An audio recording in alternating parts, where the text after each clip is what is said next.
அட இனிமேட்டு இதெல்லாம் பார்க்க முடியாதுன்னு நினைக்கும்போது கொஞ்சம் வருத்தமாக தாங்க இருக்குது.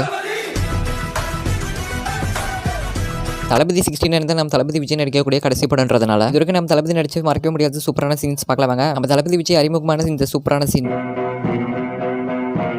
நம்ம தளபதியோட சூப்பரான ஆக்டிங்கில் பூவே உனக்காக. இல்லைன்னா நான் லவ் பண்ணது அந்த பொண்ணுக்கு தெரியாம இருக்குமா? இப்போ வரைக்குமே எல்லாருமே வைப் பண்ணிட்டு இருக்கக்கூடிய கில்லி மாசான போக்கரி படம், வந்திருக்கிற இடம் சூப்பர், பட்டு கலப்பலாம். சூப்பரான கத்தி படம், செம்மையான துப்பாக்கி படம், வெறித்தனமான மெர்சல் படம், சூப்பரான மாஸ்டர் படம், ரீசெண்டாக ரிலீஸ் ஆன வேற லெவல் கோட். உங்களுக்கு தளபதி விஜய் பிடிக்கிற வீடியோக்கள் எப்படி உங்களுக்கு எந்த அளவுக்கு பிடிக்குமோ அந்த அளவுக்கு ரெட் எடுத்து இறக்கி விட்டுருங்க.